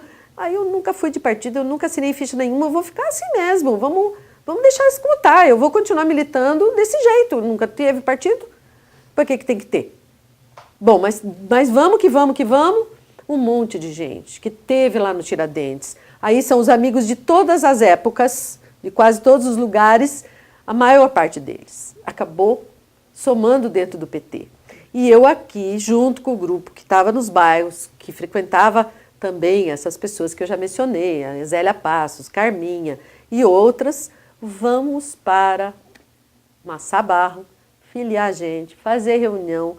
E foi assim. Eu fiquei dentro do PT desde fundadora, fui da direção do PT, fui presidente do PT Municipal em Curitiba em 90. Daí, para poder levar questões que estavam já muito fortes na minha vida, né? A questão de gênero e a questão de saúde, no grupo 8 de março, que era um grupo que nós criamos, era um grupo autônomo, não partidário, que tinha gente variada, não era nada do PT. Esse grupo autônomo, o Movimento 8 de Março, durou 8 anos. A gente cria ele mais ou menos em 83, e ele vai até, acho que 88, 89. A gente trouxe Rosemary Muraro, trouxe vários debates para cá, né, de planejamento familiar. E na área da saúde eu vou aprofundando isso, até que então esse grupo 8 de março fala, bom, Lígia, você já está no PT, vamos tentar então, você saia candidata. Então eu saí candidata como vereadora em 88, com basicamente o apoio desse grupinho de mulheres, do 8 de março. Pouca gente dentro do PT somando, né? E daí para frente, em 90, eu fui vice do Rosinha como prefeito, né, do PT em Curitiba. Aí começo a ter condição de falar em público, de falar em televisão, né, começo a escrever, mas enfim... Começa a ter uma visibilidade. Começo a ter uma vida explicitamente de personalidade pública. Então, essa militância eu já vinha, por exemplo, de organização. Eu participei do Sindicato de Sociólogos. Eu participei da criação nacional da Associação dos Sociólogos. Então, aonde tinha um lugar, uma ferramenta de poder organizar alguma coisa, vamos lá, a gente vai. E eu me lembro, mesmo nos meus tempos, anos e anos, 20 e tantos anos de PT, embora achando que o PT era o que mais batia com o meu coração, com o passado, com a identidade que eu vinha construindo, porque falava em educação de base, porque não era um partido de cacique, porque não era só livresco, tinha um monte de gente que fazia o trabalho realmente na vila, e isso eu participava de base, eu acreditava muito nisso, que não podia ser só, por mais iluminados que fossem os nossos heróis, não podia ser só deles, nem só de heroínas. Então, isso eu sentia muito confortável. A maior parte dos, vamos dizer, dos 20 e poucos anos que eu fiquei no PT, os primeiros 10 anos foi só de crescimento, sabe? Foi só de, nossa, nós estamos muito bem, mais mulheres entendendo, mais mulheres tendo coragem, mais pessoas que antes não abriu a boca falando, e vamos fazer educação popular. Então, essa ideia de juntar, desde os método Paulo Freire lá, de poder se comunicar, de poder ouvir, né?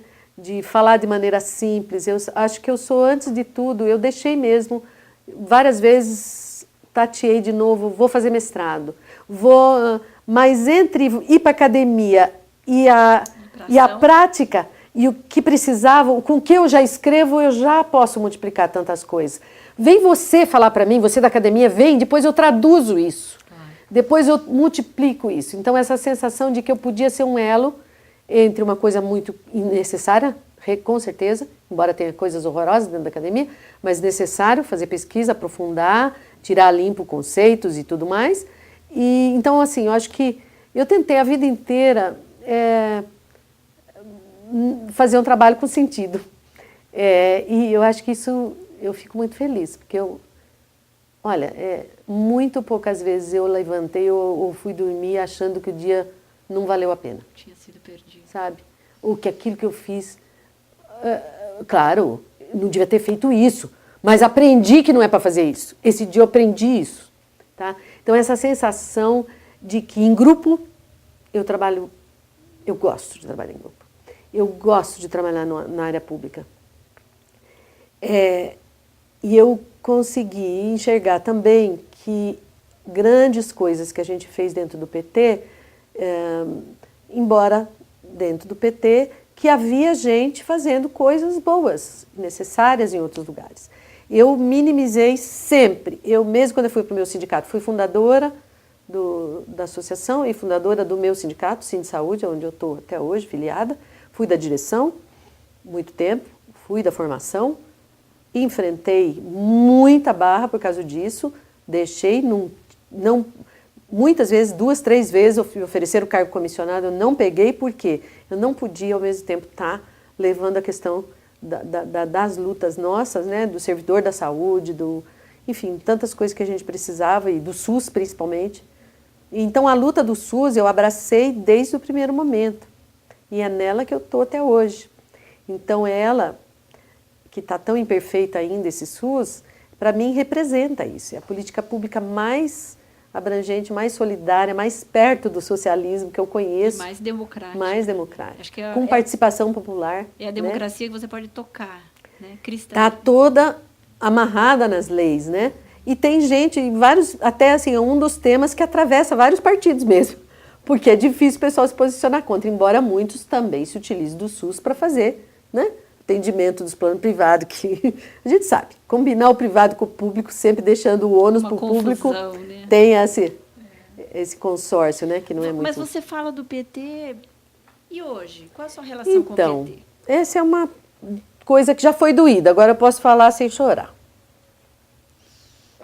É que você, eu até entendo, porque você falou que o PT é o coração, né? Ainda é. É porque aquilo que você viveu ninguém te tira, né? Não tira. Não tira teu grande amor, não tira tuas experiências. Isso é teu, né? Você pode estar em qualquer prisão. Você me passa a sensação de ser uma pessoa muito passional nas suas lutas. Eu sou. Eu melhorei agora com com a idade chegando, eu consigo ser menos explosiva e mais equilibrada. Mas eu já fui de peitar coisa que depois foi demais para minha, né? Então, assim, foi muito intenso. Então, quase nada do que eu fiz dá para dizer que foi morno. Nada do que eu fiz acho que foi morno, sabe? É sempre intenso. É muita energia. Mas vamos falar do PT. Então aí eu entro para o PT e participei de todos os grandes momentos do Paraná de discussão e tudo. E foi com garra, sempre sabendo, com problemas, nunca foi idealizado, né? Eu preciso só voltar um pouco antes para a gente até obedecer uma certa cronologia. Você participou do Comitê Brasileiro da Anistia? Participei, isso sim. Quando você saiu da prisão naquela época? Isso, saí da prisão e quando vieram as audiências no Guadalupe, no Colégio Estadual, participei do comitê, tá lá nos livrinhos, conheci o Narciso nessa época, né, do Comitê Brasileiro de Anistia, o Cláudio, não lembro como que era o sobrenome do Cláudio. O advogado? O que foi de secretário de Cultura, não lembro também, mas lembro do Cláudio lá. Várias pessoas, eu cruzei Cláudio Ribeiro? Não é o Cláudio Ribeiro. Tá. Enfim, a gente teve ali escutas de algumas falas impressionantes. E nesse dia, uma das emoções que eu tive foi reencontrar Luiz Eduardo Greenhalgh, porque foi um dos que nacionalmente levava a questão do Comitê Brasileiro de Anistia, e ele veio a Curitiba para a inauguração, para um dos momentos solenes lá. Ele era do mesmo grupo de União e Olivivo de teatro, a gente teve na Itália junto, teve na Polônia, né, com o grupo junto, e ele era o apresentador do baile da escola de samba, né? Então foi muito legal, porque, claro, ele estava acompanhando de longe. Então, muitas pessoas maravilhosas que continuaram... claro, com certeza, todo mundo fez coisas que não foram as melhores. Em muitos momentos, né, teve... Mas eu acho que muita gente, a maior parte das pessoas que eu conheci, com quem eu militei, continuam, vamos dizer, sabendo de que lado estão, né? Fazem política pensando na maioria, podem errar. Acho que eu não tenho dúvida de que a maior parte, mesmo do PT que eu não estou satisfeita, que tenha feito alianças espúrias, que eu não tenho facilitado A ou B, essa política eu sei que a realidade de estar em governo é muito diferente de estar na oposição. Então o PT leva um susto, de fato, quando ele começa a governar e vê que... Veja o que aconteceu com a Irundina em São Paulo, ficou anos, como tem gente... Você fica pendurado, se você não acertar com os vereadores não sei o quê, não passar a máquina onde eles querem, não sei o que lá... Então, assim, pode não aparecer a corrupção, não é a corrupção do dinheiro, a história de como que se vota, porque nós temos ainda uma formação política da população e participação, capacidade de fiscalizar, orçamento, é uma pobreza, é um horror. Tanto que uma das minhas campanhas dentro do PT foi a questão da saúde, a questão da mulher e a questão do orçamento público. O participativo, né? O orçamento, não só participativo, é aprender a ler o orçamento da Câmara, de onde for. Você bota uma coisa no orçamento porque você fez uma luta e pronto, e pensa que tá nada, resolvido. Não executa-se. Se não tiver em cima. Então, assim, essa história de participar das licitações, como hoje existem grupos em poucas cidades do Brasil, fica lá vindo abrir os envelopes, vai acompanhando do começo ao fim da obra, para ver se a obra é entregue de que jeito, se botou material de primeira ou de segunda. É complicadíssima a máquina pública.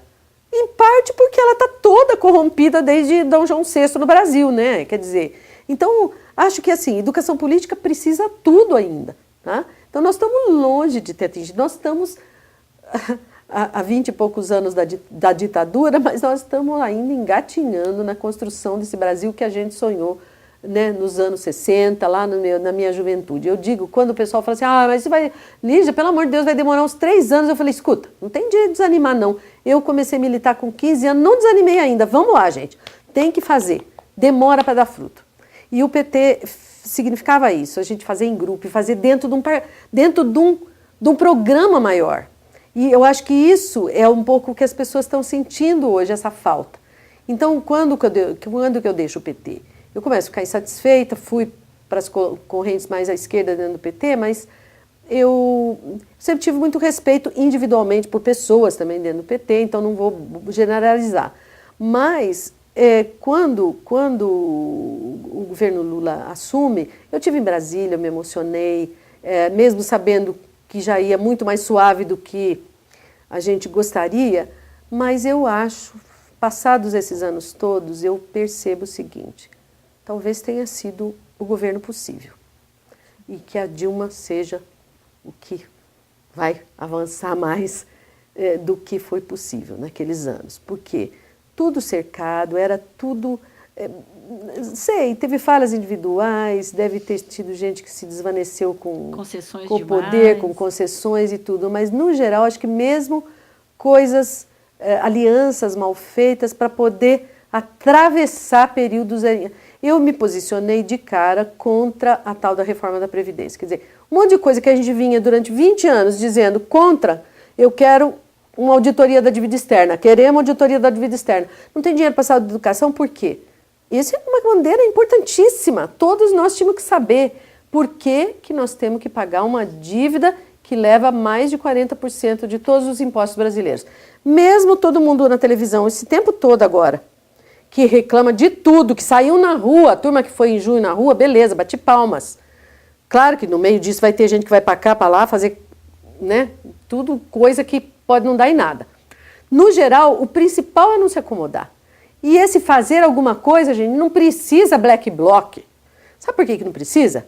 Porque tem que ter muito mais energia para ficar fuçando o orçamento, para desmontar as máfias por trás de venda para a indústria farmacêutica, venda para o transporte coletivo. Tudo isso precisa de expertise, precisa de conhecimento. A gente precisa de um monte de gente craque em computador. A gente tem que fazer a guerrilha tecnológica. A gente tem que fazer de primeiro essa luta armada de conhecimento. E se a gente não fizer isso, jantam e almoçam e nos jantam. A esquerda vai para qualquer lugar. Precisa ter paixão, sim, precisa ter compromisso com justiça, que tem que ter, e precisa conhecimento. Aí a hora que você ganha 10, 15 prefeituras num lugar, você percebe o quê? Cadê os teus quadros? Não tem quadro técnico para executar uma política que você plantou e escreveu durante 20 anos? Não tem quadro técnico? Então, gente, os Black Bloc vai estudar, vai botar fundo, vai ser muito radical no conhecimento. Não tem, gente, o meio ambiente não vai suportar o capitalismo. Cabe a nós da esquerda dizer que mundo nós queremos. Como é que a gente abastece de comida, de energia? Como é que a gente resolve com tecnologia? Vai ser nuclear? Vai ser eólica? Nós temos que ter gente respondendo isso. Como é que faz socialismo para todo mundo? Como é que a gente desmonta as máquinas de guerra? Você acha que esse é o papel da esquerda hoje? Eu acho. Que é comandar... Direcionar? Não, e tem vários papéis. Não. Mas em cada lugar onde ela for, ela está no espaço público, você está no meio de comunicação, o teu patrão te obrigou a calar, você vai procurar outro. Você trabalha de dia para ele e vai de noite fazer guerra na internet, não sei. Cada um com a sua ferramenta. Você tem que sobreviver, tem a história. Mas quem tiver acordado, quem tiver com conhecimento e tiver noção de onde quer ir, eu não aceito que o fim da história, nem para a esquerda e nem para o capitalismo, não está no fim de nada. Nós não sabemos. Tem uma sonda viajando aí. Desde 1977, eu fiquei emocionada quando eu li aquilo. Onde eu estava? Eu estava com uma bebezinha de 1 aninho. O que eu estava fazendo? O que eu fiz nesses 36 anos? Alguém botou essa sonda lá com capacidade de mandar mensagem para nós 36 anos depois. Saiu do espaço do Sol. Por que a gente não põe tanta ciência para construir? Não é possível que a sociologia, que a ciência política não possam fazer isso que a física, que a astronomia fez com uma sonda, de botar 33 anos à frente o que eu quero de comida na mesa, o que eu quero de mar limpo, o que eu quero de gente fazendo arte sem precisar ficar comprando carro, 5º carro na garagem. Eu acho que a gente tem, o papel da esquerda é apaixonar as pessoas por grandes objetivos coletivos, por esse mundo, por essa terra pequenininha, viável. Teresa Urban, fica a minha homenagem. Talvez seja o que a grande utopia de Max Weber, né, no seu Ciência e Política, duas vocações, né? Talvez precisa Pois haver Silvia, acho que precisa. essa conciliação entre a ciência e a política para... Eu acho. A ciência sempre com lado. Sempre para quê? Para quê? A ciência para quê? Ontem eu estava vendo uma chamada na BBC, o programa era assim, sobre o homem e as grandes construções, e aí tem uma frase assim: o homem é uma força da natureza. Eu fiquei tão impressionada com essa expressão, porque eu tenho certeza que o homem é um extraterrestre, porque ele degrada, né, e tem uma atitude predadora com o ambiente, do qual ele depende diretamente. Pois é, uma coisa muito louca isso, né? Não, o homem é um extraterrestre, eu tenho certeza disso, porque nenhum outro... É como se a Terra não fosse Ele não é fosse da Terra, nossa, exatamente, né? porque você acha que se você não vai cuidar da água, do verde, né, do outro, quer dizer, mas a eu vida acho em coletividade... que cuidar dessas coisas todas tem que passar, é para quem? É para seres humanos. Você precisa continuar botando em primeiro lugar seres humanos, a qualidade da vida humana, né? Então, a qualidade dessa vida, ela passa por definir politicamente. Eu acho que a gente tem que continuar batendo nisso, né? Então, acho que das coisas que me incomodam, vamos dizer, num projeto para país, me incomoda a gente pensar em repetir um modelo de desenvolvimento que não faça o cálculo de custos, de danos para o futuro. Não pode ser só para já, não pode ser só o emprego para já. Eu não posso querer e aumentar e facilitar a venda de carros. Eu tenho que voltar à radicalidade de transporte coletivo. Eu tenho que voltar a isso. Então, eu acho que assim, tem coisas que eu me dou o direito, por não estar mais oficialmente dentro do PT, eu posso criticar. Eu não sou subordinada a essa linha, eu não voto mas eu continuo, me convidaram, eu tive convites logo depois que eu saí, em 2003, por causa daquele processo contra a Heloísa e Babá e tal. Eu vi, a maioria das pessoas, eu era da comissão de ética, foi meu último ato dentro do PT, eu fiquei junto com mais 4 pessoas, eu era a cota mulher, lá na comissão de ética que se reunia na sede nacional do PT, e eu vi todos os depoimentos a favor e contra, de defesa e de acusação, contra a senadora Heloísa, porque estaria traindo o partido. De todos que foram lá, Suplicy, Paulo Arantes, grandes nomes nacionais, grandes nomes do PT e fora do PT, quase todos disseram: quem mudou o rumo, o partido não pode expulsar alguém que está repetindo coisas que eram do nosso programa até aquela data. Era uma incoerência. Eu não podia continuar. Eu não senti força para continuar. Não teve nada a ver com corrupção, porque acho que a dose de corrupção está em todos os partidos, infelizmente, em todo lugar, toda a política brasileira. Precisa fazer muito contra... Mas o problema maior não é a corrupção. Se nós não tivermos instrumentos sérios de entender a máquina pública, de transparência, de obrigar a transparência, de gente que entende, que vota com as... que vai continuar tendo, porque o cara que vende o voto também é corrupto.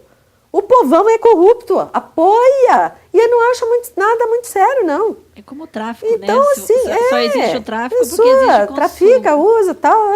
Então, assim, vai diminuir muito quando nós tiver punição rápida, quando a gente tiver gente atenta, quando as pessoas ficarem com vergonha de que a corrupção é tão feio quanto outros crimes por aí, né? Então, assim, e que no peso de cada dinheiro mal usado publicamente, tem um monte de vidas, né? Gente na educação que não teve, educação que não... Então, acho que assim, são os grandes desafios, nós temos que fazer saúde de mais qualidade, temos que fazer educação de muito mais qualidade. Nós, por enquanto, eu acho que o Brasil tem tantas carências, eu não vou negar os avanços, realmente, eu acho que o governo do possível, do tempo do Lula, trouxe muita coisa boa. Acho que não é à toa que teve um apoio popular grande, que ainda se configura com Dilma, que eu respeito, que eu admiro, mas eu sei que dá complicação de fazer a virada. Eu acho que o governo Lula e o governo Dilma, com todas as limitações que tem, é o melhor que o PT e que a esquerda conseguiu ter nesse país. Eu não tenho dúvida disso. Mas será que eu quero mais. E será eu quero que não mais. É suficiente, então? É mais, precisa ser mais. Não é suficiente. Nós e todos eles sonharam muito mais que isso. E eu tenho certeza que eles querem mais que isso. A maioria quer. Porque no jogo político, quem não consegue se estabelecer é substituído, Sim. né? Então, eu não sei, não tem leitura, né? Mas eu acho que assim, quem está, hoje eu me sinto parte de um governo municipal do PT, Isso que eu ia com perguntar, muita o que honra, você está fazendo hoje? né? Então, no nível do pequeno, estou lá, contribuo com o PT local, de vez em quando vou a reuniões e tal, e respeito as diretrizes, porque é um PT nascido, enraizado lá, uma prefeita que batalhou, no mesmo tempo que nós estávamos aqui em Curitiba, esse PT da Lapa lá lutando, tem N problemas gravíssimos na Lapa para ser enfrentados, de uma elite conservadora, né, que está assim, batendo brabo, né, numa mulher que ousa, por ser mulher, por ser do PT e ainda porque, né, vem tendo políticas consequentes. Então, acho que assim, a gente também aprende. Eu, muitos anos, deixei de só fazer o ideal. A gente faz o melhor que é possível. Eu busco isso. Muitos erros cometi, fui muito impetuosa, deveria ter sido mais mansa em muitos lugares, teria tido mais aliados para ser mais eficiente nos meus resultados, né? Com certeza. Acho que esses últimos 10 anos estou mais calma e estou procurando, de fato, uma qualidade que é de saber que a gente pode e deve continuar com o olhar lá na frente. Uma das grandes coisas, não perder esse horizonte, sabe, Silvia? Mas que a gente tem que tentar e plantar o possível. Então, vamos fazer, sim, não abrir mão, sabe, de em nome da política mais radical ou da mudança revolucionária que hoje a própria esquerda há um buraco. Qual é ela? Onde que está? Onde que tem essa... Antigamente era a linha chinesa, era a linha russa, era a linha da cubana, era a linha... Quem que tem isso? Não que eu seja uma pessoa que estou conseguindo ler tudo que a esquerda internacional produz, mas eu tenho visto alguns artigos dizendo não temos ainda, não temos uma clareza de alternativas. Muitos questionam o que aconteceu com a esquerda europeia, o que aconteceu com os partidões, tanto no Brasil como no mundo, que se acomodaram, os partidos comunistas. Eu acho que é o processo que o PT está vivendo é isso também, de ir cada vez mais para o centro, de moderação, de alianças, mas ir para a rua para quebrar, não. Para protestar, sim. Né? Ir para a rua e também saber dar continuidade, porque, olha, o grito ou o momento revolucionário é super importante. Tem momentos na história que são, né, são aqueles, né? Tem que guardar no coração e saber.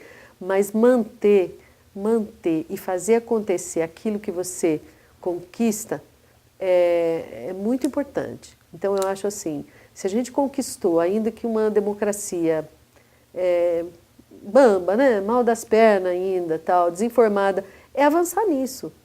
Eu acho que tem que avançar acreditando que as pessoas, a maioria, irá escolher o melhor para ela, os filhos dela, a realização dela como pessoa, e que esse egoísmo, esse consumismo que é reforçado há muito tempo, né, e no Brasil bate nesses últimos 20 anos, junto com a nossa democracia, abriu tudo, né? Eu acho que ele tem que ser profundamente questionado, mas a gente tem que oferecer alternativas. E eu acho que a educação das crianças, a possibilidade das pessoas viverem situações coletivas, né, fazerem coisas juntas, é muito, muito meritório. Então, acho que é por isso que esse projeto de vocês, né, não é só, é claro, uma denúncia de quem torturou, de quem fez a ditadura e tal, mas há um momento de resgatar as ideias por que se lutou. Por que pessoas fizeram isso? Não era filme, não era um programa que eu desligo, era a vida que estava sendo posta ali, né? Então, não julgue. Se você não sabe quem foi, A, B, C, Joaquim Câmara Ferreira, que eu falei, né? Não sabe quem foi Lamarca, não sabe qual foi a história da Dilma Rousseff, né? Está na hora de perguntar e de saber.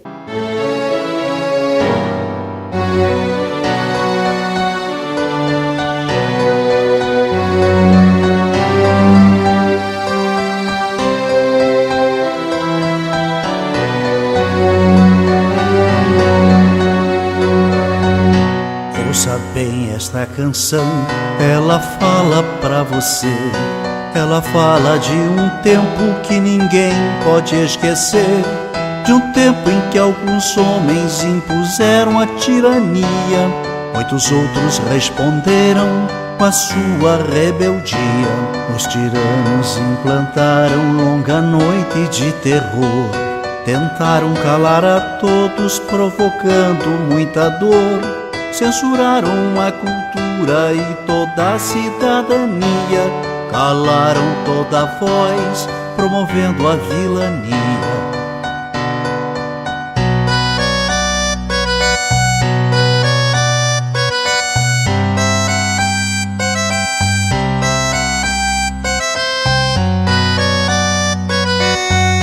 Pelas fábricas, escolas, nas ruas e construções, reagiu o nosso povo à violência dos grilhões. Resistiram estudantes, camponeses e operários, foram homens e mulheres a enfrentar os sanguinários. 3 reis, Zé e Désio, Seixas, Isis, Marighella, entregaram suas vidas pra vida ficar mais bela. Muitos outros foram mortos por lutar contra a opressão, ou desaparecidos, ou no exílio ou na prisão.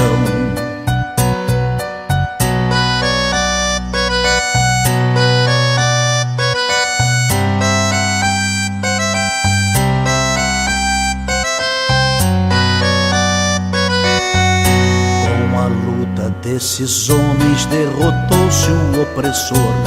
Muito sangue derramado, muita lágrima e suor. Quem tem medo de retorno não se sinta equivocado. O terror que foi um dia poderá voltar dobrado. A mesma vigilância de quem ama a liberdade poderá impedir que volte o império da maldade. Mas a luta continua por justiça e pelo pão, pela reforma agrária, por saúde e educação.